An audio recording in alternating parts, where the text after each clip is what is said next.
Queridas, queridos, ahora con este video vamos a terminar Simposium sobre análisis infantil. Análisis se refiere específicamente a el psicoanálisis, herencia histórico-cultural científica del doctor Sigmund Freud. Tenemos que este texto ha servido a la doctora Melanie Klein para manifestar sus diferencias teórico-técnicas, teórico-prácticas, con la hija del creador del psicoanálisis, el doctor Sigmund Freud. Ahorita estaba la doctora Klein hablándonos, esto lo vimos al final del video pasado, acerca de cómo Anita Freud se acerca, digamos, a el complejo de Edipo de una paciente y Ana Freud calla. Ujú. Y ya el comentario al respecto de esa ética de Ana Freud, de su servidor, lo tienen en el video pasado, no veo la necesidad de repetirlo. Ahora simplemente vamos a continuar. Recordemos que estas son palabras de Melanie Klein, ajá, quien con el tiempo se convertiría en la opositora de la política de Ana Freud ante la muerte de su padre, Sigmund Freud. Dice Melanie Klein, Anna Freud se detuvo entonces. Cesó de avanzar más lejos en el análisis de su paciente, de una niña, precisamente en el momento en que hubiera debido analizar el odio de la niña por su madre. O sea, cuando realmente lo que primero debía hacerse era dilucidar, en primer lugar, toda la situación edípica. Es que miren, queridas, queridos, podemos decir, ay, bueno, es que la odia justamente porque, pues, ella quiere quedarse con su papi y la considera a ella, su mami, como rival. Pero eso es simplista. Eso no es una investigación. El psicoanálisis no se trata de decir, es que todos tuvimos complejo de Edipo, sí, pero ¿de qué forma? O podemos incluso dudar de la presencia e influencia del complejo de Edipo. Entonces, acá la niña decía, es que ¿por qué debería odiar a mi mamá si yo digo que la quiero mucho? Cuando la doctora Anna Freud le dice, bueno, es que tú solo podemos portarnos mal con quien odiamos. No, no, no lo encuentro, debe estar por aquí. Ahorita no quiero detenerme. Aquí está. Solo podemos portarnos mal con quienes odiamos. Ajá. Y justamente a partir de eso podemos decir, ah, bueno, complejo de Edipo, pero eso es a partir de la teoría. Ya la práctica analítica es, ¿y por qué odias a tu mamá? Y ahí los niños, las niñas, hombres y mujeres adultas también hacen malabares para decir, no, no, no, bueno, sí, no, bueno, no, no sé, no sé. Ajá. O bien podemos aproximarnos de otras maneras, pero tocar el odio o el amor es exclusivo del psicoanálisis y ciertamente eh, parte, digamos, es la piedra angular de la investigación. Ajá. El afecto, el odio o el amor. Y eso ya como los cimientos del lazo social. Vamos a continuar. Vemos que es verdad que había liberado y llevado a su descarga algunos de los impulsos sádico-anales, pero no puso atención en la conexión de estos impulsos con la evolución edípica. Aquí está haciendo una crítica a Anna Freud. Ajá. Es decir, llevó su análisis hasta eso. Ajá. ¿Podía Anna Freud dar cuenta de eso en la niña? Descarga de deseos destructores. Ajá. Sádico-anales. Esto es herencia directa del doctor Freud. Por el contrario, confinó sus investigaciones, limitó sus investigaciones a estratos superficiales conscientes o preconscientes. Pero miren, al menos había investigación. Ajá. No se trata el psicoanálisis de una reeducación. No se trata de decirle a los niños o a los adultos, es que odiar está mal, es que amar está mal, no sea usted codependiente. Eso es estúpido y, por supuesto, inhumano. Odiamos por por consecuencia lógica, al momento de amar. Y tampoco es extraño, como señala el doctor Freud, que el ser humano ame y odie, por supuesto, con diferente intensidad, a la misma persona. Ambivalencia. Ujú. Entonces, esto lo señalo porque nos apoyamos en la noción, digamos, de profundidad para hablar sobre investigaciones. Ujú. Yo podría decir, qué bonito es el día de hoy. Bueno, porque es bonito. Así y nada más. Es cuestión de buscar las dimensiones, las aproximaciones, el sabor, el color. Profundizar es justamente a partir de las investigaciones de Freud con el sueño, una posibilidad única del psicoanálisis en cuanto a la mente humana. Ajá. Entonces, voy a repetir esto. Está ah, Klein criticando a Freud, a Anna Freud. Vemos que es verdad que había liberado y llevado a su descarga algunos de los impulsos sadicoanales, pero no puso atención en la conexión de estos impulsos sadicoanales con la evolución edípica. Por el contrario, confinó sus investigaciones a estratos superficiales, conscientes o preconscientes, hasta donde podemos juzgar a través de lo que escribe. También parece haber omitido la prosecución del análisis de los celos de sus hermanos y hermanas hasta sus deseos inconscientes de matarlos.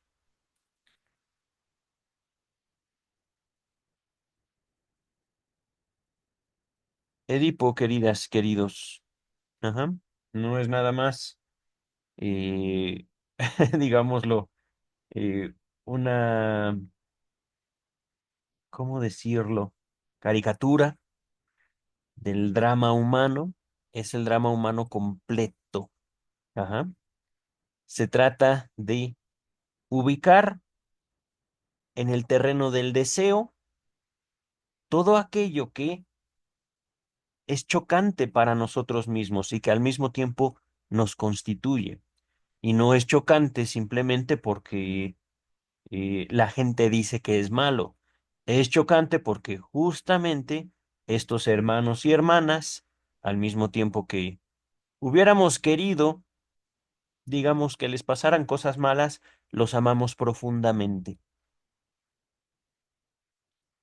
Entonces, supongamos, si una persona odia de manera pura, directa, sin ninguna clase de amor, sin ninguna clase, digamos, de deseo de permanencia, si alguien odia a alguien, ¿por qué ese odio se convertiría en lo inconsciente?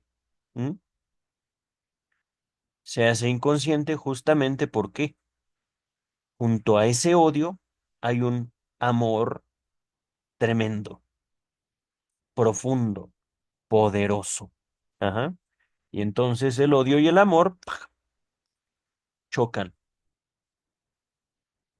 dice el texto. Bueno, antes de continuar, quiero que quede claro, no estamos aquí de ninguna manera hablando de una moral. Ajá. Algo que le hace falta mucho a la psicología, para alejarse de ese pesado lastre de la política de salud mental, dice el texto. Por supuesto, esto no quiere decir que las leyes sean malas, estamos hablando de deseos. Por lo tanto, si son deseos, son actos que no se llevan a cabo. En caso de que la persona realmente odie, porque también eso es posible, y se decida hacerles daño, tiene que ser juzgado, tiene que ser detenido, limitado. ¿Por qué? Porque no solo es peligroso para los demás, es peligroso, digamos, eh, para él mismo, en el sentido que los actos que él realiza en contra de otros semejantes eh, es una invitación a otros a descargar su furia contra de él o ella. Ajá. Estoy hablando ahorita de un poquito de noción de, ¿cómo podríamos decirlo? Criminología, pero es una embarradita, nada más, un poquitito. Dice el texto, si Ana Freud lo hubiera hecho, es decir, profundizado al respecto de eh, el complejo de Edipo de su paciente, también esto la habría conducido hasta los deseos de la niña de matar a la madre. Más aún, debe haber omitido también el análisis de la actitud de rivalidad con la madre, ya que, de otro modo, tanto la paciente como la analista hubieran debido saber para entonces algo de las causas del odio de la niña por su madre. Exacto. Aquí coincido con la doctora Klein, porque no es lo mismo, digamos,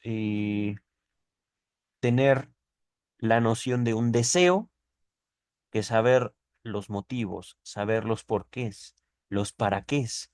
Y por supuesto, todo esto al momento de indagarlo frente al analizante, frente al paciente mismo, le permite orientarse al respecto de su deseo. Ujú. No necesariamente cancelarlo, pero sí, por ejemplo, enriquecerse del mismo deseo y dejando el deseo en el terreno del deseo. Ajá. El análisis de un deseo puede llevar a su disolución sin llegar al acto, o bien puede transformarlo. Ajá. Ya no se trata de eliminar, de amar, sino de hacer otra cosa con uno mismo, no en un sentido negativo, sino en cuanto que uno se apropia de su energía. Ajá. Vamos a continuar. En el capítulo cuarto de su libro, Ana Freud cita este análisis como una ilustración de la necesidad de que el analista intervenga durante un tiempo con el rol de educador. Aparentemente está considerado este punto decisivo en el análisis que acabo de discutir, pero pero yo me represento la situación de la siguiente manera. La niña llegó a ser parcialmente consciente de sus tendencias adicionales, pero no se le dio la oportunidad de liberarse más amplia y profundamente de ellas, a través de un análisis más profundo de su situación edípica. En mi opinión, no se trataba de dirigirla hacia un dominio y control dolorosos de los impulsos liberados de la represión. Lo que se necesita es más bien someterla a un análisis más profundo y completo de las fuerzas que motivaban estos impulsos. Ajá. Miren, aquí una sola palabra. No es necesario repetirla verbalmente, ahí está en pantalla. Y yo quisiera preguntarle, querida doctora Klein, ¿de qué se ha liberado usted realmente? Porque, digo, tampoco es necesario tanto citar a Freud, sino apelar a la misma naturaleza humana. Y es una cuestión de que muy posiblemente el conflicto que nos constituye es un conflicto, digámoslo así, valioso. No solo me refiero a la necesidad de vivir con ciertos niveles de frustración y de introducir a las nuevas generaciones a tolerar la vida sosteniéndose en esos o en otros niveles de frustración. Ajá. No es tanto yo que esté citando a la letra a Freud en Psicología de las Masas y Análisis del Yo, aunque hay algo de eso. Les dejo Psicología de las Masas en la descripción de este video. Es más bien que es natural, es necesario también, como seres humanos, aprender a no liberarse de ciertas cosas. ¿Cómo podemos enseñar a los niños nociones sobre responsabilidad si los invitamos a liberarse de absolutamente todo? Por ejemplo, vamos a continuar, pero debo hacer la misma crítica a algunos otros ejemplos que brinda Anna Freud. Se refiere varias veces a las confesiones de onanismo, masturbación, recibidas por sus pacientes. La niña de 9 años que hizo tales confesiones en dos sueños que relató, estaba, creo, contando mucho más que eso, y algo muy importante. Es decir, y fíjense, esto también es importante, eh, no solo en la práctica del psicoanálisis, sino básicamente en toda profesión que implique el contacto verbal, la comunicación entre dos seres humanos, nos vamos a encontrar con prácticas, eventos, fenómenos subjetivos que buscan directa o indirectamente el goce propio. Ujú. La sexualidad, queridas, queridos, es, a pesar de todo, un tema tabú, porque no se trata de pornografía. Sexualidad no es, no debe ser considerada como genitalidad. Es decir, la genitalidad es solo parte minúscula de la sexualidad humana. Pero si nosotros consideramos al sexo, digamos, como lo prohibido y nos acercamos al sexo con morbo, con deseo reprimido, con las ganas de hacer algo, pues lo cancelamos, lo prohibimos o bien nos entregamos a prácticas perversas. Y perversas no en el sentido analítico, sino más bien en el sentido social. Ajá. Eh, me he preguntado ahorita con esta elaboración, ¿es posible disfrutar de una sexualidad cuando uno ha llegado a un cierto nivel de desinhibición y de aceptación de los deseos propios? ¿Qué tanto de la sexualidad obtiene su placer a través de lo prohibido y de transgredir lo prohibido? Ajá. Y eso es curioso que lo plantee en tiempos de Internet y en tiempos de la pornografía, hay que ser muy claros. Ajá. Eh, Vamos a continuar, queridas y queridos. Por supuesto que ahorita no los estoy invitando a nada, no les estoy diciendo hagan esto, hagan aquello, simplemente estoy haciendo una reflexión acerca de una persona importante dentro del desarrollo teórico e histórico del psicoanálisis y lo que parece ser una limitación en cuanto a su propia práctica por razones afectivas. En otras palabras, lo que parece que Melanie Klein está diciendo en este párrafo que estoy subrayando es que Anna Freud se espantó por el hecho de que una niña le confesara que se tocaba a ella misma. Ajá. Y puesto que se espantó, entonces parece ser que no, no la escuchó. Parece ser. Ajá. ¿Por qué digo esto? Melanie Klein afirma que la niña estaba diciendo más de lo que Anna Freud puso énfasis. Ajá. Entonces, un sueño. Su terror al fuego y el sueño de la explosión en el geyser, que se produjo a causa de una mala conducta de su parte, fue acompañado de castigo. Me parece indicar claramente la observación del coito entre los padres. Y es que miren, queridas, queridos, una cosa es que tu papá haya inventado la electricidad y otra cosa es que tú aprendas a prender un foco. Ajá. Mm, no puede haber, digamos,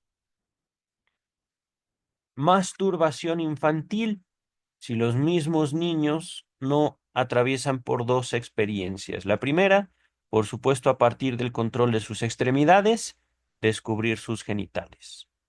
No puede haber masturbación sin genitales. Y segundo, no es nada más jugar con los genitales. Ujú. Es jugar con los genitales teniendo por lo general un pensamiento en la mente. ¿Qué hacen mamá y papá? Porque parece ser que mamá y papá juegan con sus cositas, por decirlo de una manera. Ajá. Y aquí es importantísimo también señalarlo, no estamos hablando de lo que en México se considera por la ley como corrupción de menores. Ajá. Aquí estamos observando, digamos, que Melanie Klein supone que la niña que tenía Ana Freud como paciente había observado voluntaria o involuntariamente la actividad sexual de sus papás. Ajá. Y esto, queridas y queridos, es más fuerte que la pornografía. Es importante señalarlo. No considero yo mala por sí sola a la pornografía. Es simplemente una producción que hay gente que podría considerarla hasta artística. Ajá. Sin embargo, es simplemente una representación. Por lo tanto, no abarca, digamos, ¿cómo decirlo? La sexualidad humana en sí misma es el coito, ciertamente. Pero, ¿qué pasa con los actores antes y después de? ¿Qué pasa con aquella persona que decide dedicarse a la producción, digamos, de contenido pornográfico? ¿Cómo aman? ¿Aman siquiera? Y segundo, ¿qué clase de afectaciones sociales, familiares, económicas, emocionales tienen de su práctica? No, no digo esto para condenar el gremio de los actores pornográficos, no. Es más bien con el afán también de cuidarlos dentro de su profesión. Y sin duda también para que nosotros podamos hablar libremente de una situación humana. Ajá. No hablo nada más de la producción de pornografía, sino de los efectos que tiene en la población en general. Ajá.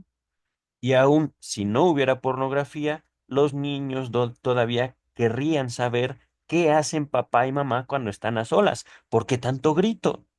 ¿Por qué papá le pega a mamá? Yo no entiendo. Ajá. ¿Y por qué, maldita sea, siguen llegando bebés a esta casa? Yo no quiero que traigan bebés. Soy un niño de 3 años. Ajá. No lo soy, pero estoy poniendo un ejemplo, ¿vale? Vamos a continuar. Esto es también evidente en el segundo sueño. Ah, bueno, está narrando Melanie Klein sueños que no hemos visto, ¿vale? No hemos visto expuestos por Ana Freud. Está citando el libro de Ana Freud, que no sé realmente cuál libro es, no, no lo recuerdo que lo haya mencionado como tal. En él, en el sueño, habían, debe ser dos ladrillos de colores distintos. No creo que sea des. Ajá. Ahí están viendo ustedes el texto. Este debe ser un error de imprenta o un error en el archivo. Dos ladrillos de colores distintos y una casa la que incendiaban.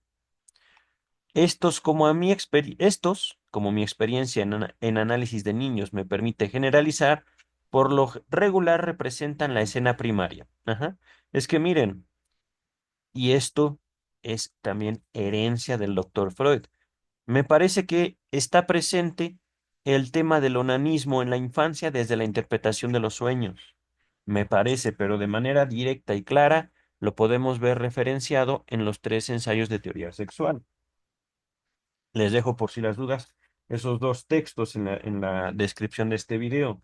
Interpretación y los tres ensayos.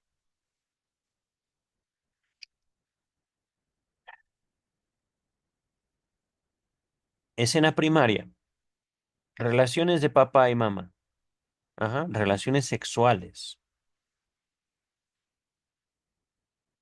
Y es que miren, por lo general, y esto estamos hablando de la conformación de una familia típica, una familia empieza cuando dos personas se enamoran. Por lo general, no siempre es así, pero también en un escenario ideal hay enamoramiento. Ajá. Ideal.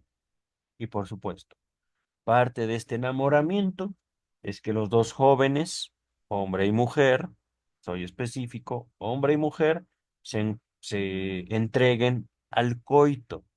Si son mujer y mujer o hombre, hombre, pues no importa, pueden hacer el coito las veces que quieran y por lo general No va a haber embarazos. Pero estamos hablando aquí de la generación de embarazos. Ajá. Dos jovencitos enamorados, dos jovencitos que se entregan a la pasión y que por supuesto arden de una manera no literal. Ujú. Es un ardor, por cierto, muy rico. Pero eh, al momento de expandirse, digámoslo, dentro de la formación de nuevos lazos sociales, surgen conflictos al interior. ¿Por qué? Por un lado, los niños, las niñas, los infantes, asumen que papá y mamá son para ellos, los dos. Ajá.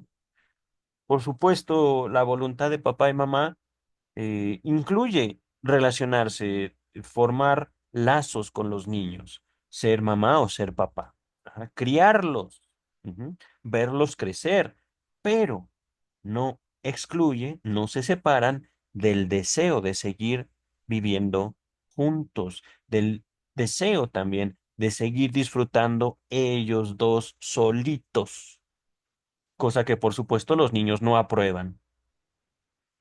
Escena primaria. Ujú. Esto es, digamos, el mayor de los traumas, aunque yo también lo expreso con otras palabras en mi propio libro. Los niños no es que quieran conquistar el mundo, es que el mundo ya es de ellos, al menos en su fantasía. Narcisismo. Y por supuesto, cuando mamá se atreve a comer, ¿por qué?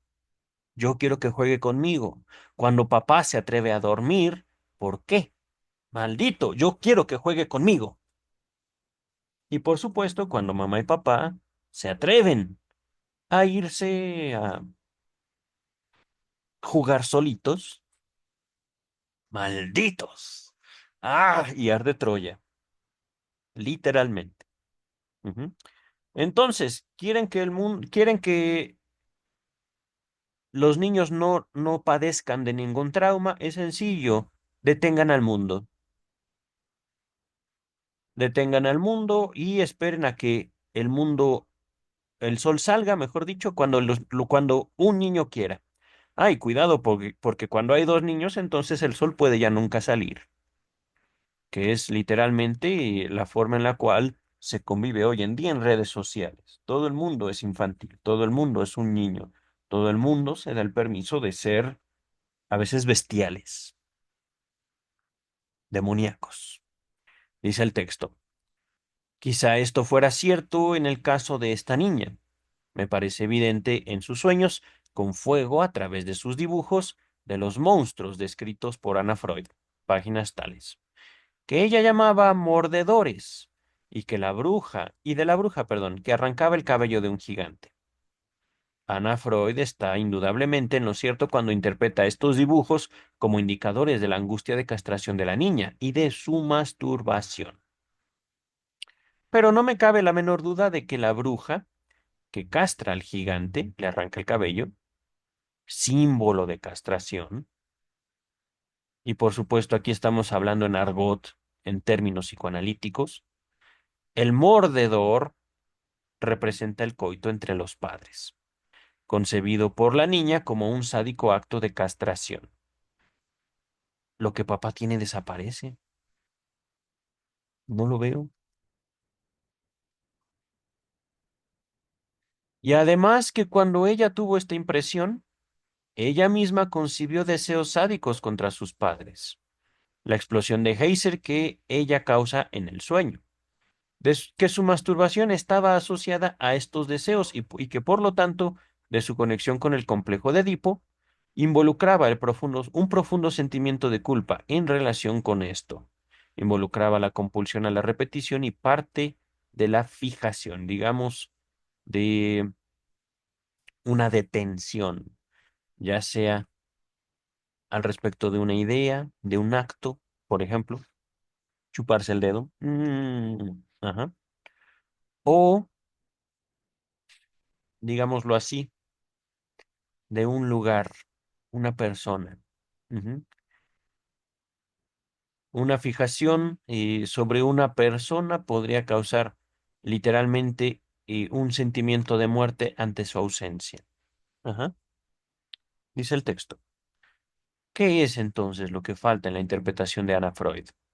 Todo lo que hubiera profundizado en la situación edípica.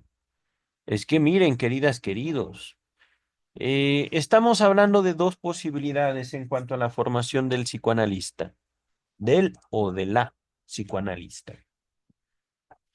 Eh, el psicoanálisis es una práctica, lo voy a decir, parece tonto, pero es natural.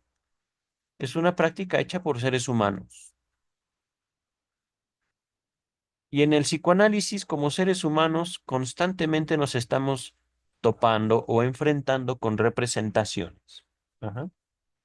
Podemos decir, la representación son formas psíquicas en las cuales podemos distinguir ideas, fantasías, etcétera, etcétera, etcétera. Pensamientos, palabras.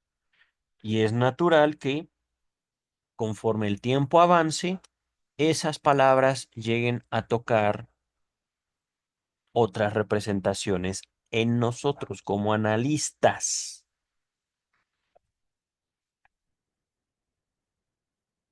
El mismo Freud, ¿acaso era inocente de eso? Busquen, indaguen, investiguen. Ahorita estamos leyendo Vida y obra de Sigmund Freud y estamos en este preciso momento acabando el periodo Wilhelm Fliess o Wilhelm Fliess. Ajá. Una época, digamos, en la cual Freud se aproxima al salto de la medicina al psicoanálisis, eh, pero que representaba una enorme pasión de Freud por un amigo suyo. Eh, y posterior a este amigo vino el pequeño y desgraciado Carl Gustav Jung, el maldito racista y despreciable sujeto, Carl Gustav Jung, que al principio Freud recibe con los brazos abiertos y del cual, al parecer, digamos, se enamora, al parecer. Pero que con el tiempo llega a representar no solo un estorbo, sino también una amenaza para Freud y para el movimiento analítico. Carl Gustav Jung, el traidor. El Judas del psicoanálisis podríamos nombrarlo. Eh, entonces, somos seres humanos y ciertamente en el psicoanálisis nos enfrentamos a monstruos, por decirlo de una manera, demonios, por decirlo de una manera. Entonces, pareciera que aquí Anna Freud, Melanie Klein acusa a Anna Freud de no haber analizado, y muy probablemente yo coincida con su opinión, pero es una invitación a profundizar en nuestro propio análisis, queridas y queridos. Es una invitación a no dejarnos de preguntar a nosotros mismos, ¿por qué? ¿Por qué? ¿Por qué? ¿Para qué? ¿Con qué objeto? Sobre nosotros mismos.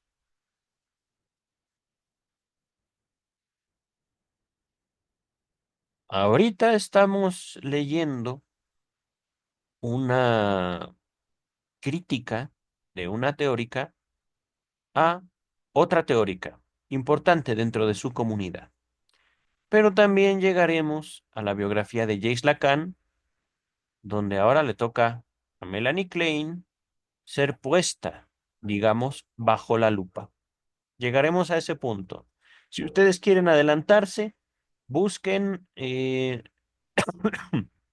Lacan, La historia de un sistema de pensamiento escrito por Elizabeth Rudinesco, la biografía de Lacan. Es la biografía que compartiré en un tiempo con ustedes. Ajá.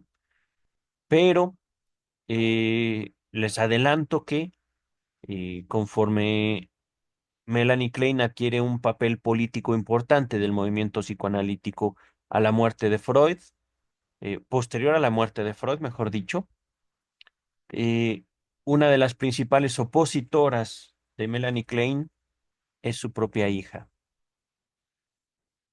que también se hace analista. Vamos a continuar, queridas y queridos. Esto significa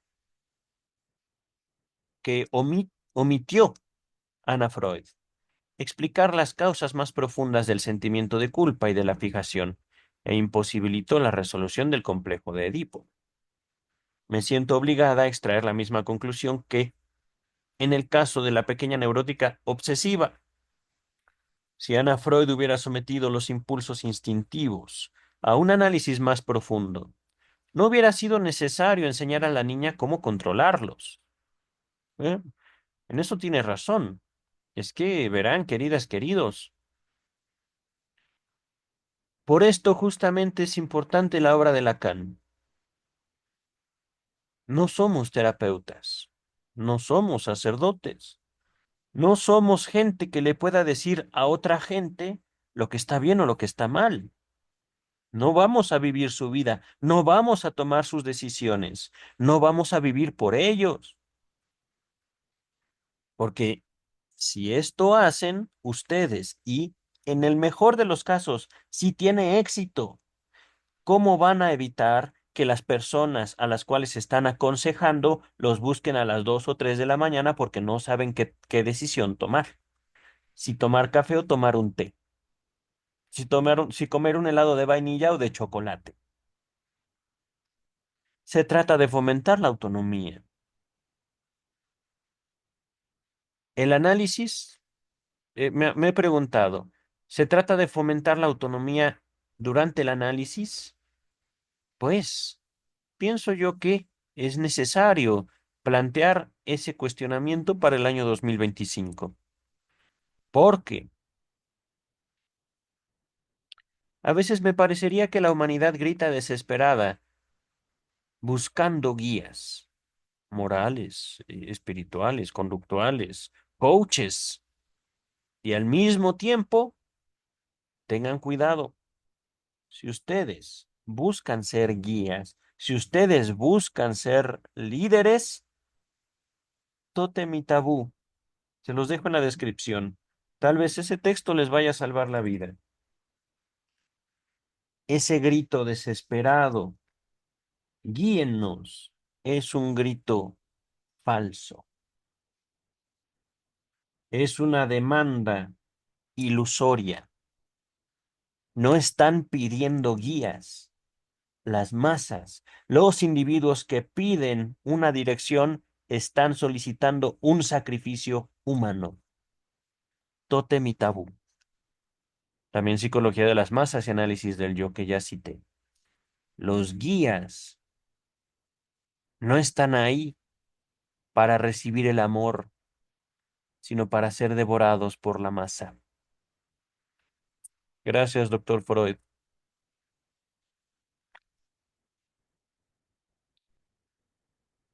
Vamos a continuar, queridas y queridos.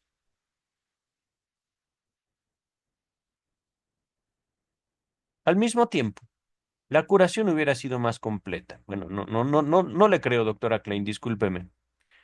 Se hace lo que se puede. Y Anita fue lo que pudo hacer. Ajá.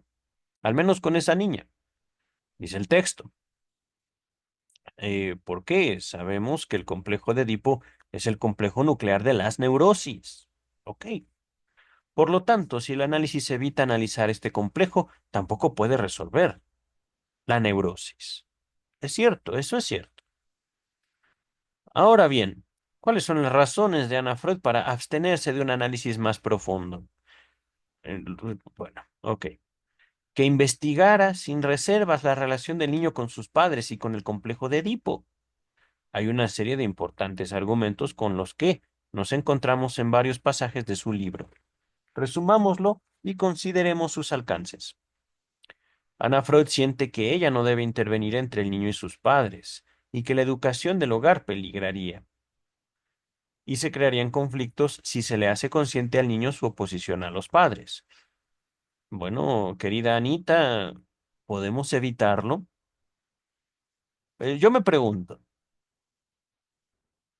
Y segundo, educación del hogar. Mm, bueno, ¿cómo le explico? Mm, por algo también el doctor Sigmund Freud no quiso introducirse mucho al tema de la pedagogía. No lo hizo, y eso fue una falla o un vacío en su desarrollo teórico voluntario también, hablando de los límites humanos de el analista, los analistas. Ajá. Y pienso yo que ahí tuvo mucho que ver la influencia religiosa de Freud. Pienso yo, tal vez me equivoque, pero, dice el texto, creo que este punto es el que determina principalmente la diferencia entre las opiniones de Anna Freud y las mías, Melanie Klein, y nuestros opuestos métodos de trabajo. Creo que es importante señalar que también Anna Freud, Sigmund Freud y Melanie Klein eran judíos. Ajá. Entonces, no podríamos contar que la palabra educación tenga el mismo sentido para ellos y para alguien que se desarrolla fuera de esa comunidad. Ajá. Dice el texto. Y mi comentario no pretende ser racista, por supuesto, no, tampoco etnista, no sé cómo decirlo, señalando o atacando a los judíos por ser judíos. De hecho, es importante considerar cómo obtienen frente a otras sociedades una importante posición por la forma en la cual ellos se acogen, se apoyan, se fomentan entre ellos. Ajá. Entonces, cuando digo educación, no nada más me refiero, digamos, a un sentido de sacralidad, sino a un sentido de formación de lazo social y un otro. Ajá. Eso sería importante y también valioso de desarrollar. Dice el texto. Ahorita continuamos con el texto porque estamos como a 6 páginas de concluir, 6, 7 páginas. Creo que creo que este punto es el que determina principalmente la diferencia entre las opiniones de Anna Freud y las mías, y nuestros opuestos métodos de trabajo. Ella misma dice que siente remordimientos para con los padres del niño, que son los que la emplean, como ella dice, si como ella dice, se vuelve contra ellos. Miren, entonces era una cuestión económica, querida Anita, y ciertamente, ¿hasta qué punto uno primero, está obligado a apoyar a los padres en contra de los menores? O bien, ¿hasta qué punto uno está obligado a cuestionarlos? Porque después de todo, eh, el análisis mismo es vivido como muchas personas como, digámoslo, una forma de cuestionarse a sí mismo. Ujú. O, poniéndolo con otras palabras, pero en el mismo sentido y el mismo valor, una forma de atacarse a sí mismos. Ajá. No del analista hacia el analista, sino el analizante hacia el mismo analizante. Ajá. Dice el texto. En el caso de una niñera que tenía hostilidad hacia ella, parece ser hacia Anna Freud, hizo todo lo que pudo para predisponer al niño en contra de la mujer, desprender el sentimiento positivo del niño por la niñera y dirigirlo hacia ella misma. Vacila en hacer lo mismo cuando los padres entran en la cuestión, y creo que está plenamente en lo cierto.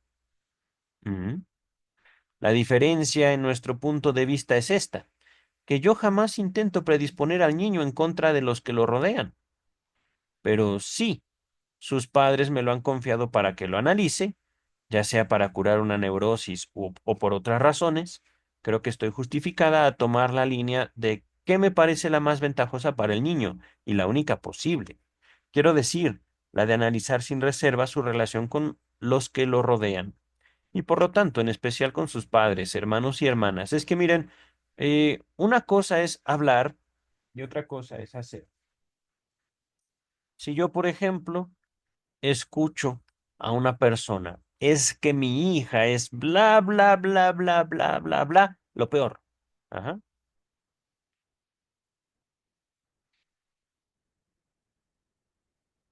¿Por qué cancelarlo? ¿Por qué cancelar esa posibilidad de decir? Si habla conmigo, no está la hija. Por poner un ejemplo. Y lo mismo ocurre con los padres. Es que mi mamá, es que mi papá, ta, ta, ta, ta, ta, ta, ta. Pues siga. Ellos no están aquí y yo no les voy a decir.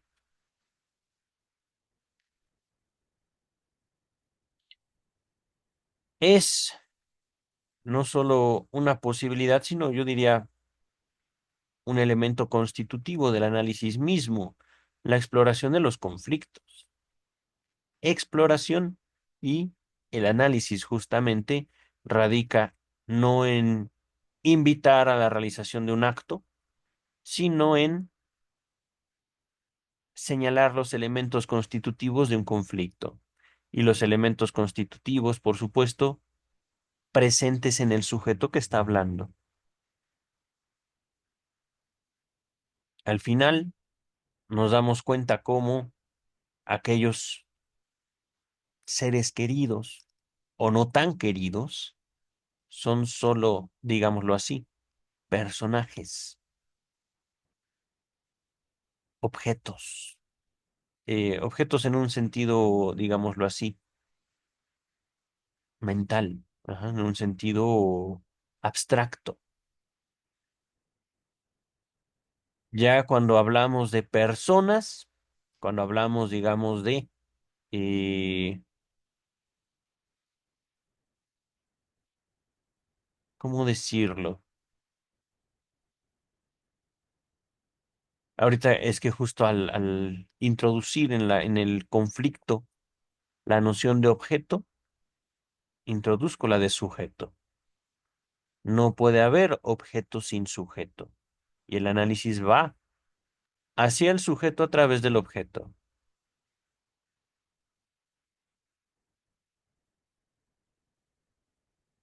Llegamos justamente a considerar otras alternativas, otras perspectivas, cuando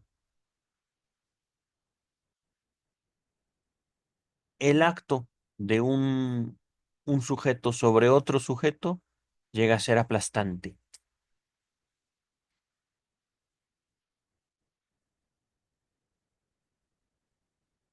No hay, digamos, eh, problema de asociar este aplastamiento también con dos fenómenos, tanto el crimen como el enamoramiento.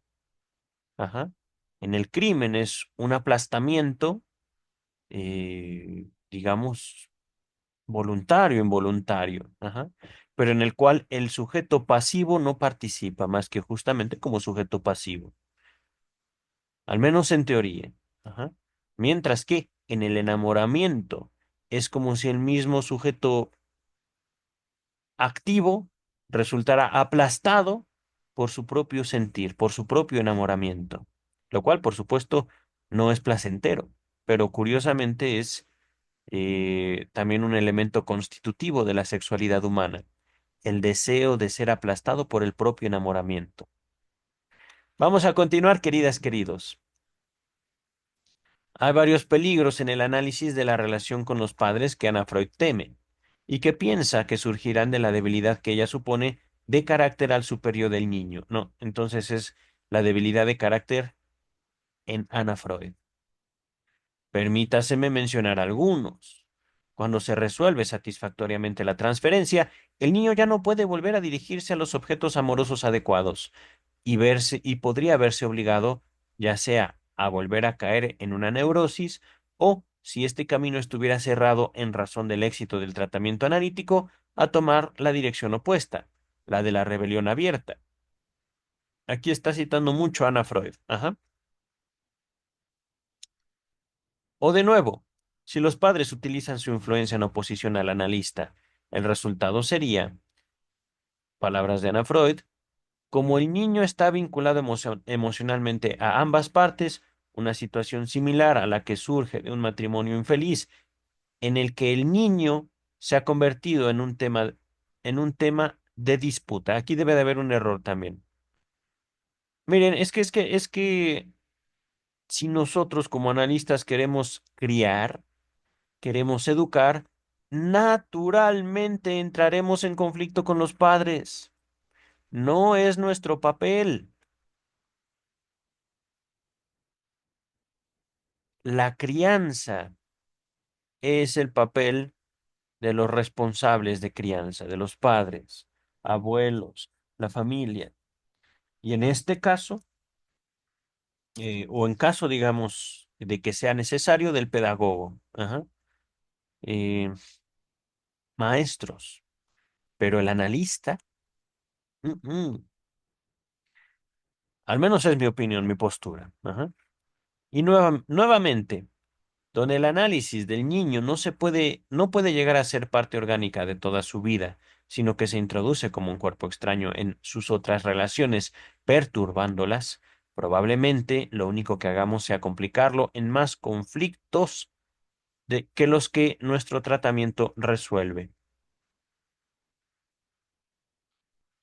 Mm, pues es que, querida Ana Freud, también usted qué quería. ¿Qué resolvemos, queridas y queridos? ¿Conflictos externos o conflictos internos? ¿Y realmente resolvemos conflictos internos? ¿El separar los elementos constitutivos de un problema resuelve por sí solo el problema? Digámoslo así. El análisis, y esto sí lo dijo Freud, creo que fue en análisis terminable e interminable. El análisis no implica la síntesis. El analista se encarga de separar los elementos. Eso constituye el psicoanálisis. Pero es el paciente quien vuelve a sintetizar los elementos que lo constituyen para reformularse, para replantear su relación con el mundo y consigo mismo. Ajá. Les dejo también en la descripción análisis terminable e interminable. Dice el texto, en cuanto a la idea de que el superior del niño no es aún lo suficientemente fuerte, pues no, para eso tiene a sus papás, y que hace temer a la autora que cuando el niño se libere de la neurosis, no podrá ya adaptarse satisfactoriamente a las exigencias educacionales necesarias y a las personas que lo rodean, respondería yo de la siguiente manera. Mi experiencia me ha enseñado que si analizamos a un niño sin ningún preconcepto de ninguna clase en nuestra mente, nos formaremos de él una idea distinta, simplemente porque estaremos capacitados para penetrar más profundamente en el periodo crítico anterior a los 2 años. Aquí se revela en mucho mayor grado la severidad del superior del niño, rasgo que Ana Freud misma descubrió en ocasiones. Encontramos que lo que se necesita no es reforzar el superior ni suavizarlo. Repito, encontramos que lo que se necesita no es reforzar la moral ni suavizarla. Super yo. Ujú. Y estoy hablando nada más de una de las características del super yo, porque también el sadismo. Vamos a continuar. No olvidemos que las influencias educativas y las exigencias culturales no están suspendidas durante el análisis, aun cuando el analista, que actúa como un tercero absolutamente imparcial, no asuma la responsabilidad de estas influencias y exigencias. Si el superyo ha sido lo bastante fuerte como para conducir al conflicto y a la neurosis, seguramente mantendrá suficiente influencia, aun si en el análisis lo modificamos gradualmente. Nunca terminé un análisis con la impresión de que esta facultad se hubiera debilitado demasiado. Por otra parte, hubo muchos análisis en cuyo término yo habría deseado que se pudiera reducir aún más su exagerado poder. Ana Freud señala con justeza que si nos aseguramos de una transferencia positiva, los niños habrán de contribuir mucho en el sentido de la cooperación y en otros tipos de sacrificio. Pero creo que esto prueba indudablemente que, al lado de la severidad del superyo, este anhelo de amor es una garantía adecuada de que el niño tendrá un motivo suficientemente fuerte para obrar de acuerdo con exigencias culturales razonables, solo si el análisis libera su capacidad de amar. Ok, se oye bonito, pero mm, no debemos olvidar lo que la realidad exige al yo del adulto. Es mucho más pesado que las demandas, mucho menos exigentes que encuentra el yo mucho más débil del niño. Entonces, y esto lo considero verdadero, aquí pienso yo que Melanie Klein tiene razón, pero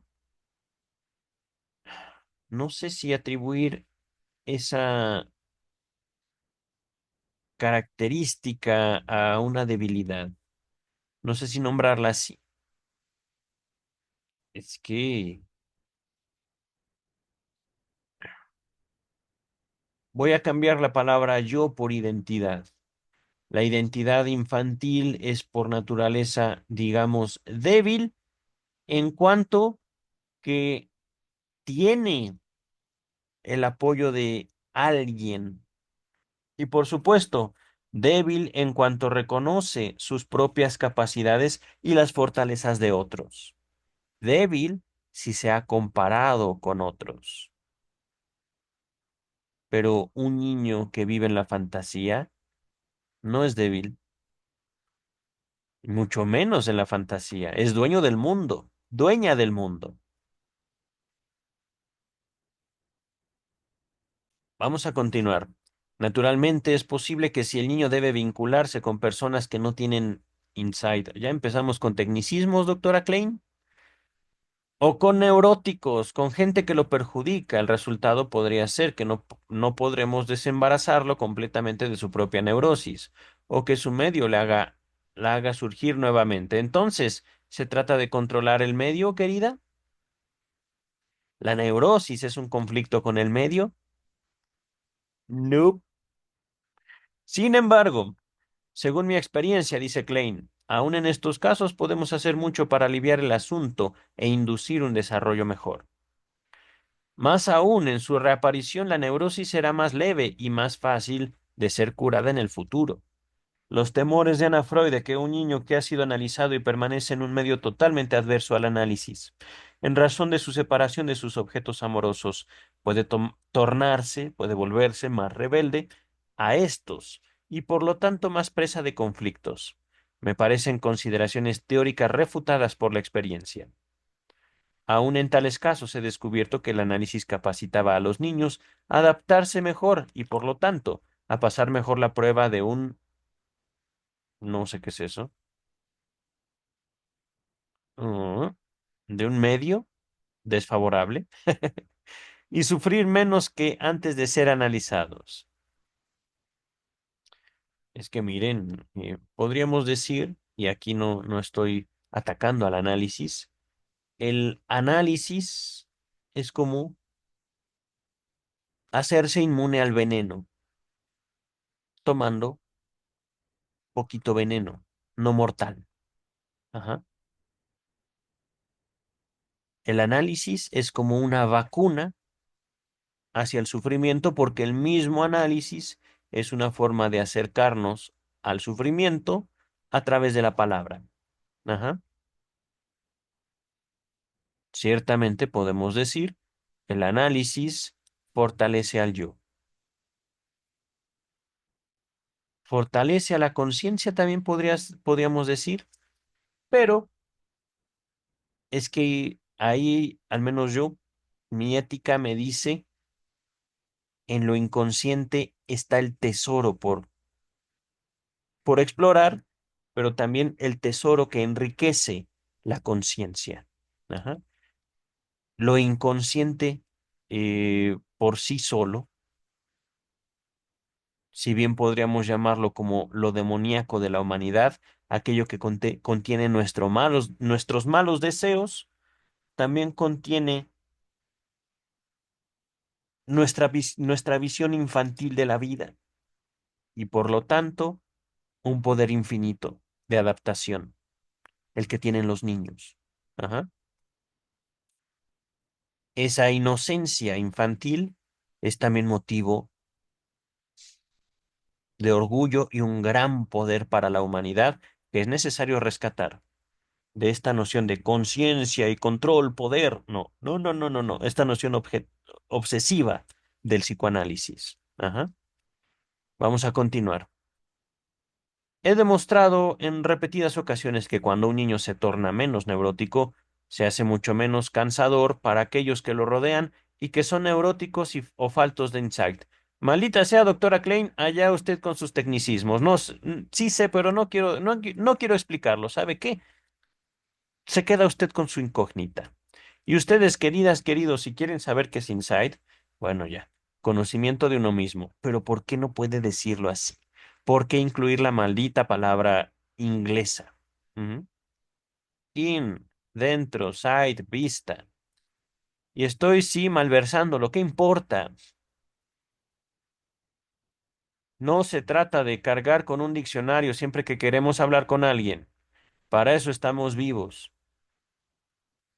Y para eso se pregunta, queridas y queridos. Entonces, ¿vamos a aislar a los niños? Pues no, no los vamos a aislar. Y en ese, digámoslo, ambiente peligroso tendrán que convivir y tendrán que enriquecerse. ¿Por qué? Porque son niños y podrán adaptarse, dice el texto. Y de esta forma el análisis no ejercerá más que una influencia favorable en las relaciones entre el niño y su medio. Ajá. En los últimos 8 años he analizado un gran número de niños y mis descubrimientos con respecto a este punto crucial en la cuestión del análisis de niños ha sido constantemente confirmado. Podría resumirlo diciendo que el peligro temido por Anna Freud, que el análisis de los sentimientos negativos del niño hacia sus padres arruinará su relación con estos, es siempre y bajo toda circunstancia inexistente. Pues claro, lo voy a decir así, porque los sentimientos no son actos. Los actos implican sentimientos, sí, pero los sentimientos son, al momento de expresarlos, palabra. Y por supuesto, palabras expresadas con alguien que no es papá ni mamá. No es lo mismo decirle al doctor, odio a mi mamá, odio a mi pareja, que decirles a ellas, las odio. Si se lo dicen a ella, es porque ella no es su mamá. Ajá, dice el texto. Por el contrario, lo opuesto es verdad. Ujú. Exactamente lo mismo sucede en adultos. El análisis de la situación edípica no solo alivia los sentimientos negativos. Y ahorita me estoy dando cuenta de esto. Sentimientos negativos. ¿Y cómo obtuvieron esa polaridad, queridas? Ok. Eh, Continúo. El análisis de la situación edípica no solo alivia los sentimientos negativos, también los positivos del niño para con sus padres, hermanos y hermanas, sino que también los resuelve en parte y así posibilita mayor fortificación de los impulsos positivos o negativos. Fíjense, es que esto para mí es malo. Ahí sí, ridículo. Y situaciones que terminan fortaleciendo esa idea falsa de salud mental. Política, idea, representación, mito, no sé cómo llamarlo. Es que aún si le dijera mito tendría más sentido. Eh, la humanidad tiene que amar, queridas y queridos. Tenemos que amarnos todos, siempre, los unos a los otros. Si ni siquiera Dios hace eso, ¿por qué nos pedimos cosas que ni a nuestras divinidades les pedimos? Ahora, aquí hay moral. Impulsos positivos, sentimientos negativos. Supongamos, es que yo te amo y porque yo te amo tú tienes que dejar de comer. Ay, qué bonito amor. Porque yo te amo tú tienes que darme todo tu dinero. Ah, mira. Porque yo te amo tienes que decirme en dónde estás, con quién estás, qué estás haciendo todos los días, todo el día. Pero es amor, ¿eh? Es amor. O sentimientos negativos. Hablemos del odio. ¿Está mal odiar? Si está mal odiar, primero, ¿por qué Dios odia? Dios no ama a todos. Eso es falso. Segundo, si alguien le hace algo a una persona o mi perrito, si alguien lastima a quien yo amo, lo voy a odiar. Y odiar no poco. Y también no de manera limitada. Odiaré de manera irrestricta. Y por supuesto, siendo yo una persona educada, puedo llegar a ser peligroso. Yo, si tengo exactamente la misma consideración para todos los demás seres vivos,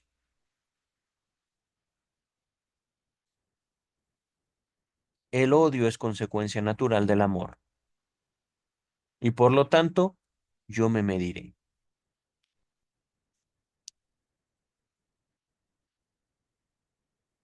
Entonces, querida, nada de que aliviar sentimientos negativos,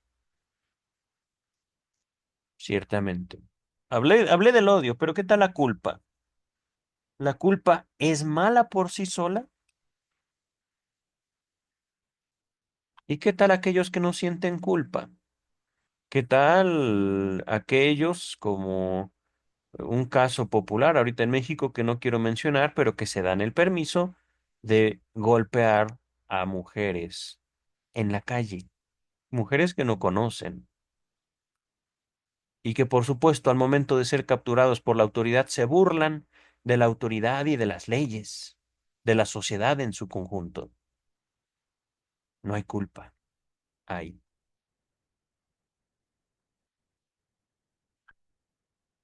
Entonces, aquí, perdóneme, pero me divorcio completamente de usted, doctora Klein, y ciertamente, de eso se trata, queridas, queridos.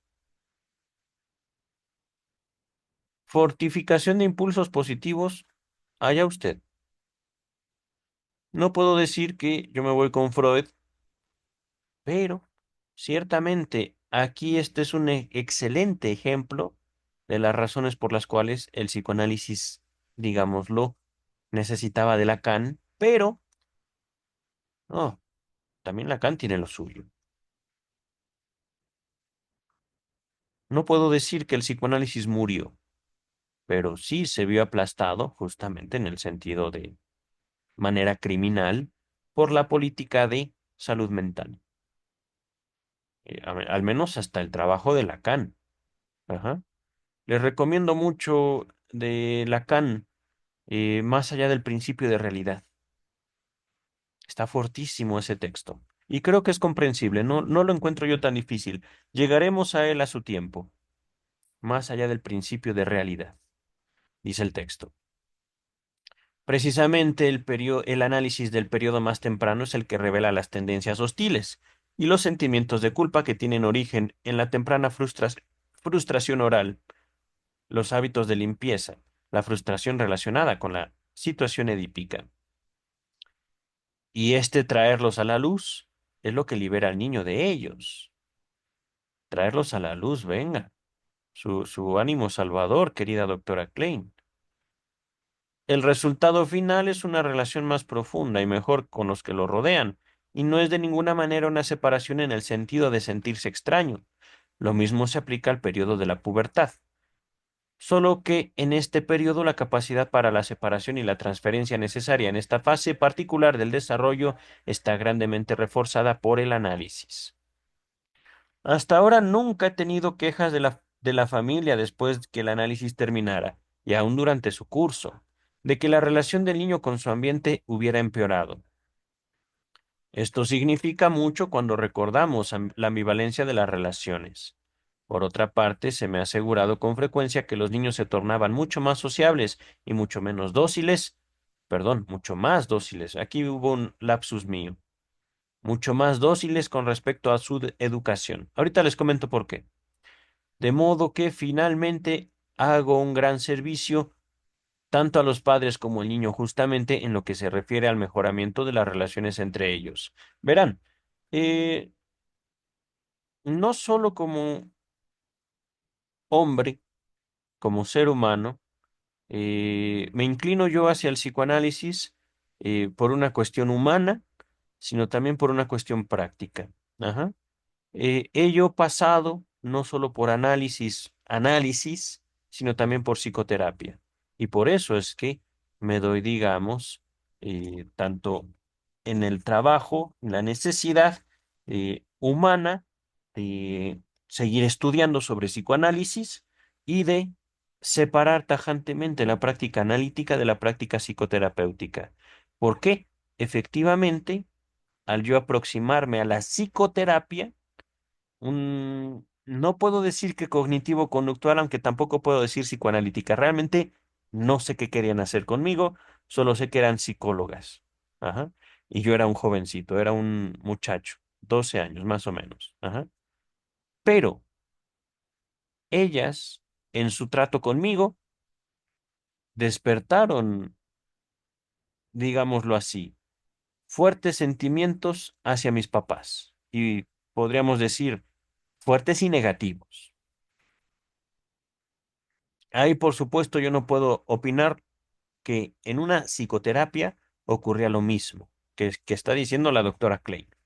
Sin embargo, el análisis, el análisis fue literalmente como abrir la caja de Pandora, de mí hacia mí. Ajá. No era una cuestión de que yo me lastimara, no era una cuestión de que yo me odiara, tampoco de que yo me amara. Es una cuestión de, digámoslo así, a través de la palabra, dejar salir a esos conflictos, a esos demonios que me constituyen. Y estoy usando la palabra demonios en sentido figurado. Ajá. Esos odios, aunque también esos amores. Ujú. Por eso, cuando yo leo que el análisis es bueno en sí mismo, no puedo decir lo mismo, doctora Klein, pero también es necesario. Ajá. Porque no somos ni buenos ni malos en el sentido moral, ¿cómo decirlo? Vivo. No somos positivos y negativos en el sentido de eh, básicamente una caricatura. El ser humano, justamente por eso usamos la palabra maniqueísmo. El maniqueísmo es esta representación ridícula de bueno y malo, negro y blanco. Ajá. Una forma de tratar de reducir todo a un conflicto de bien contra el mal. Y el psicoanálisis no puede someterse a esa clase de ética, porque el ser humano no es así. Vamos a continuar. Ya para terminar, queridas, queridos, estamos a... ¡Ay, caray! 4 páginas. Dice el texto, indudablemente, bueno, antes de continuar, perdón, pero es que hago un gran servicio. Esto también es cierto. Es que verán, no es el psicoanálisis bueno en sí mismo, aunque ciertamente puede traer, puede, no es garantía, puede traer un gran alivio. Y justamente fue eso lo que me ató, fue eso lo que me conquistó al final. No que yo les pueda decir, mi psicoanalista me hizo todo el bien del mundo, sino que, digámoslo, me señaló el camino.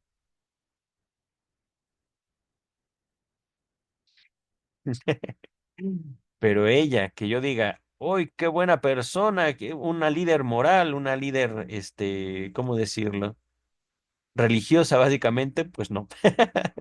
Incluso yo creo que se enojaría mi analista. Si yo creo que me la imagino claramente agarrando a cachetadas a alguien que quisiera hacerla una líder moral. Ok, vamos a continuar, queridas, queridos. Indudablemente es deseable y provechoso que los padres nos asistan tanto durante como después del análisis. Debo decir, sin embargo, que estos ejemplos tan gratificadores son decididamente los menos. Representan el caso ideal y no podemos basar nuestro método sobre él. Aquí varios errores al parecer. Ana Freud dice, la enfermedad definida no es lo único que nos hará decidirnos a analizar a un niño.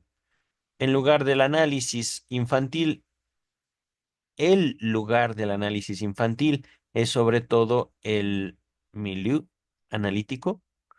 Aquí no tengo idea si ese error debe ser medio analítico, pero ya es la segunda vez que encuentro esa palabra y no sé.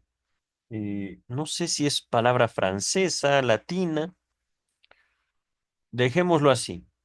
Si Ana Freud no quiere hablar en español, o bueno, no quiere, si los traductores no quieren traducir una palabra, pues ni modo. Ajá. Posiblemente sea un error, no lo sabemos, pero dejémoslo como medio. El lugar del análisis infantil es sobre todo el medio analítico. Ahora debemos limitarlo a los niños cuyos padres son analistas. Por ahora, dice. Se han analizado o tienen cierta certeza o respeto por el análisis. Ah, miren, ya entiendo, efectivamente. Sí podemos hasta cierto punto traducir esta palabra por medio, es decir, por el momento, solo los hijos de analistas van a llevar a sus hijos, perdón, solo los analistas van a llevar a sus hijos a análisis. Ajá. Entonces aquí el psicoanálisis es básicamente como un complemento del judaísmo. Básicamente. ¿Por qué? Pues porque la mayoría de los analistas de la primera generación eran judíos. La mayoría. En respuesta diría que debemos discriminar muy claramente entre las actitudes conscientes e inconscientes de los mismos padres. Y he hallado repetidas veces que las actitudes conscientes no están de ninguna manera garantizadas por las condiciones deseadas por Anna Freud. Los padres pueden estar por completo convencidos teóricamente de la necesidad del análisis y pueden desear conscientemente ayudarnos con todas sus fuerzas, y sin embargo, por razones inconscientes, pueden obstaculizar nuestro trabajo a cada momento. Por otra parte, constantemente hay gente que no sabía nada sobre el análisis, a veces simplemente una niñera que me tenía confianza personal, que fue de la más grande ayuda debido a una favorable actitud inconsciente. Sin embargo, según mi experiencia, todo el que analice niños tiene que contar con una cierta hostilidad y celos por parte de niñeras, institutrices e incluso la madre, y debe tratar de realizar el análisis a pesar y en contra de estos sentimientos. A primera vista esto parece imposible y representa, por cierto, una dificultad muy especial y considerable en el análisis del niño. No obstante, en la mayoría de los casos no la he encontrado insuperable. Naturalmente, presupongo que no debemos compartir con los padres el odio y el amor del niño, sino que debemos manejar tanto la transferencia positiva como la negativa de manera tal que nos capacite para establecer la situación analítica y confiar en ella. Es asombroso cómo los niños, incluso niños pequeños, nos apoyan entonces con su insight. Ugh.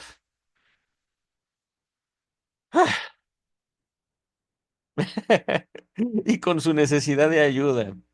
¿Y cómo podemos incluir en nuestro trabajo las resistencias causadas por aquellos con quienes están vinculados los pequeños pacientes?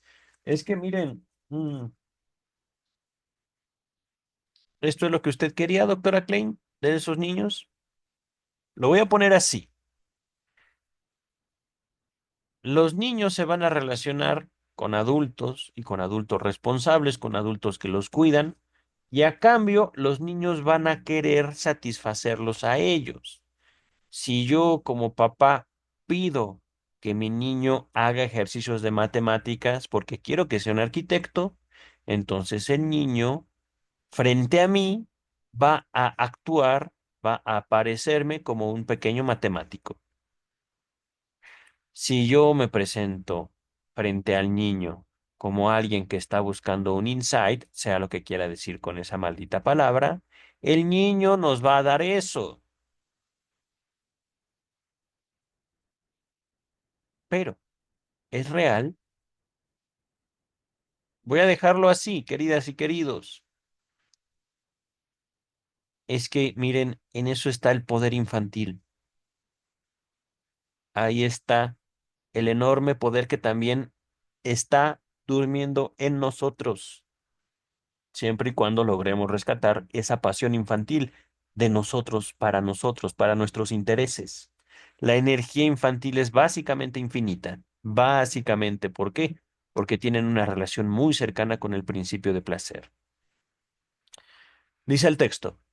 Por lo tanto, mi experiencia me ha llevado a emanciparme en mi trabajo de estas personas, de los padres, en la medida de lo posible, aun cuando sus informaciones puedan ser a veces muy valiosas, cuando nos relatan cambios importantes que tienen lugar en los niños y nos proporcionan un conocimiento de la situación real.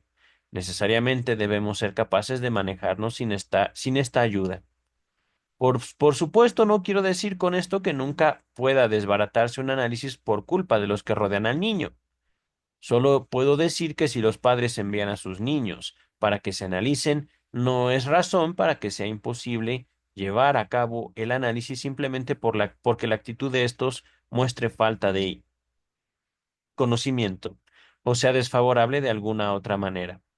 Es que en serio, queridas, queridos, hay diccionarios freudianos, hay diccionarios lacanianos, no sé hasta qué punto lo que digan esos diccionarios se aplique aquí. Yo confío más bien en que cada ser humano va a ser responsable de las palabras que salen de su boca. Y si no quiere hacerse responsable, pues lo hacemos responsable. Los hacemos responsables.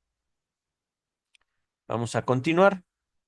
Resulta claro por todo lo que he dicho que mi posición con respecto a la conveniencia del análisis en distintos casos es completamente distinta a la de Anna Freud. Considero que el análisis es útil no solo en todos los casos con perturbaciones mentales evidentes y desarrollo insuficiente, sino como medio para disminuir las dificultades de niños normales. El camino puede ser indirecto, pero estoy seguro de que no es demasiado penoso, costoso o tedioso. En esta segunda parte de mi artículo, mi intención era demostrar que es imposible combinar en la persona del analista la tarea analítica y educativa. Ahí estoy de acuerdo. Bueno, parcialmente es que, miren, mm,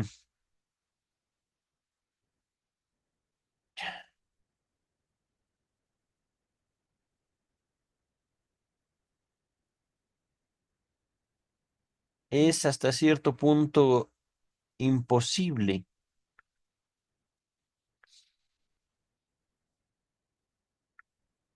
¿cómo decirlo?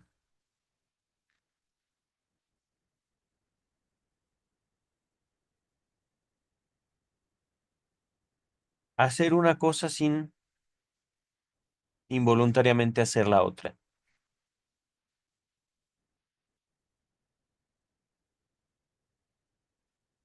Esto que les decía de los niños, si mi papá me pide matemáticas, yo le entrego matemáticas. Puedo actuar frente a él, buscando su aprobación. Pero al final hice las matemáticas. ¿Podría yo ser frente a mi padre ¿qué les gusta? Un Newton. Ajá. Pero frente a mi madre podría ser un Gandhi. Y yo sé que para mí mismo soy un Rasputín. Por ponerles un ejemplo. Ajá. Y al mismo tiempo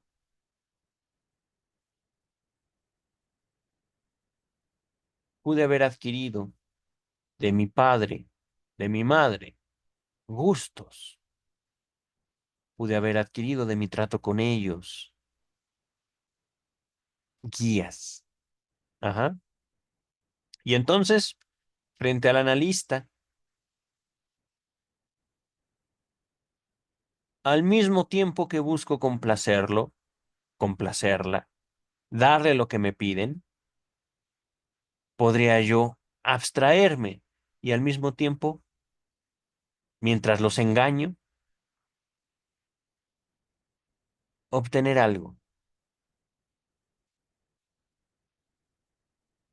una cierta educación sin que ellos mismos hayan querido siquiera enseñarme algo. Voy a ponerlo así. Anna Freud misma describe estas funciones como dos tareas difíciles y contradictorias, y dice nuevamente, analizar y educar, o sea, permitir y prohibir al mismo tiempo, liberar y atar nuevamente. Puedo resumir dos argumentos diciendo que una actividad efectivamente anula la otra. Ajá. Si el analista incluso temporariamente se torna representante de agentes educativos, se asume el rol del superyo.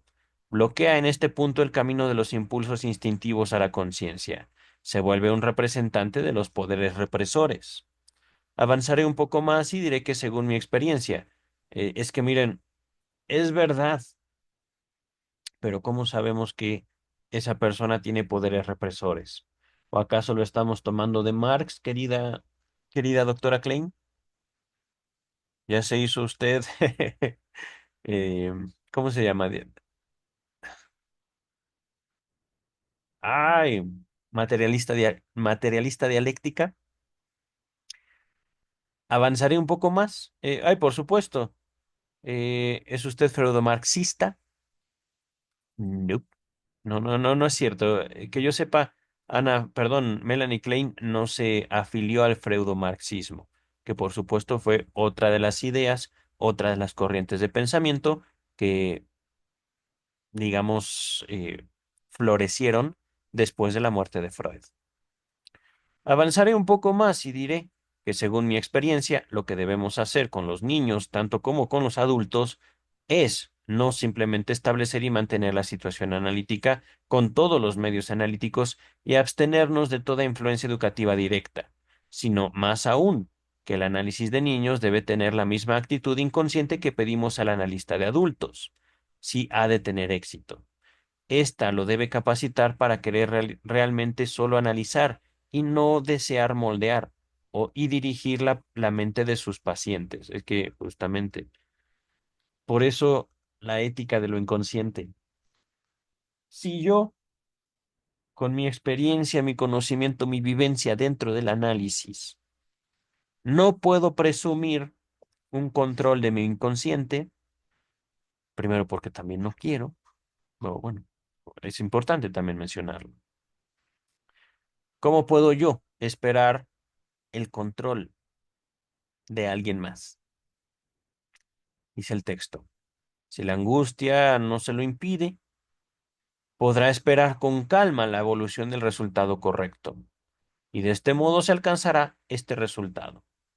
Si lo hace, además, demostrará la validez del segundo principio que expongo en oposición a Anna Freud, a saber, que debemos analizar completamente y sin reservas la relación del niño con sus padres y su complejo de Edipo.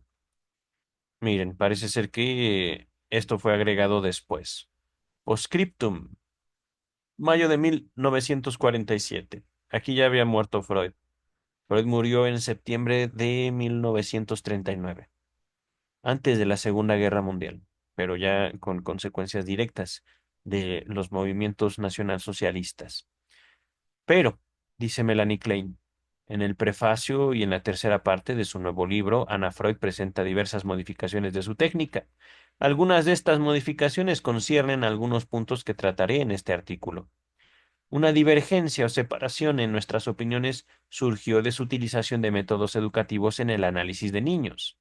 Ana Freud explicó que esta técnica era necesaria a causa del superyo débil y no desarrollado de los niños, aun en el periodo de latencia, y que en ese entonces ella consideraba el único periodo en que los niños podían ser analizados. Declaraba ahora que en su prefacio que la parte educativa en la tarea del analista de niños ya no es necesaria, porque los padres y las autoridades educacionales se han vuelto mucho más instruidas. Mágicamente al parecer. Y que el analista, palabras de Ana, puede ahora, salvo raras excepciones, concentrar su energía en el aspecto puramente analítico de su labor. Oh, Anita, te cacharon, ¿verdad? Además, cuando Anna Freud publicó su libro en 1926, no solo criticó la técnica del juego, de Melanie Klein, por cierto. Es decir, estas dos no se querían, ¿eh? Estas dos. Eh, además, no, aquí, que yo había empleado en el análisis de niños pequeños, sino que también se opuso por principio a que niños pequeños por debajo del periodo de latencia se analizaran. Periodo de latencia. No estoy seguro a qué se refiere Melanie Klein con esto. Latencia no es lactancia, debe ser periodos antes de los 5 años, me supongo yo. Ajá. Latencia, estamos hablando de que ya los niños controlan esfínteres y por supuesto se alimentan a ellos mismos. Ajá. Ya pueden eh, comer alimentos por su propia voluntad. Vamos a continuar. Ahora, como lo dice en su prefacio, redujo la edad, palabras de Ana, desde el periodo de latencia, como lo sugirió en un principio, hasta los 2 años. Y, según parece, también aceptó hasta cierto grado la técnica del juego como parte necesaria del análisis de niños. Es decir, aquí Melanie Klein nos está cantando su victoria, parece ser. Además, amplió el número de pacientes, no solo en lo que respecta a la edad, sino también en lo que respecta al tipo de enfermedad. Ahora considera que se puede analizar niños cuyas perturbaciones son de tipo esquizofrénico. Página 10 del prefacio. Ajá. La cuestión siguiente es más complicada porque subsiste una importante diferencia, aunque haya surgido una similitud en el enfoque. Ana Freud dice, de su fase introductoria en el análisis de niños, que su estudio de los mecanismos de defensa del yo la ha llevado a encontrar caminos y medios para poner al descubierto y penetrar las primeras resistencias en el análisis de niños, con lo cual se acorta la fase introductoria del tratamiento y en algunos casos la hace innecesaria. La consideración de mi contribución al simposio mostrará que la esencia de mi argumento en contra de la fase introductoria de Ana Freud era lo siguiente. Si el analista trata desde el comienzo la angustia y la resistencia inmediatas del niño con recursos analíticos, la situación transferencial se establece inmediatamente y no se hacen necesarios ni aconsejables recursos que no sean analíticos. Nuestras opiniones sobre este problema tienen por lo tanto en común que la fase introductoria es innecesaria, aunque Ana Freud solo parece admitir esto en algunos casos especiales. Si se descubre que los caminos y los medios analíticos penetran las primeras resistencias. En mi contribución al simposium, traté este problema principalmente desde el ángulo de la angustia aguda del niño pequeño. Sin embargo, en mi libro El psicoanálisis de niños, muchos ejemplos muestran que en aquellos casos en los que la angustia es menos aguda, atribuyo gran satisfacción al análisis de las defensas desde el comienzo. En realidad no es posible analizar las resistencias sin analizar las defensas. No obstante, aunque Ana Freud no se refiere al análisis de la angustia aguda, sino que parece poner el acento principalmente en el análisis de las defensas, nuestras opiniones coinciden en cuanto a la posibilidad de conducir el análisis desde el comienzo con recursos analíticos. Estas alteraciones en las opiniones de Ana Freud, que solo doy como ejemplo, duplican en realidad, aunque ella no lo manifieste, una disminución de ciertas divergencias o separaciones importantes entre ella y yo en lo que respecta al análisis de niños. Mencionaré otro punto que está relacionado fundamentalmente con mi enfoque de los principios y la técnica del análisis temprano, punto que ilustro en este libro.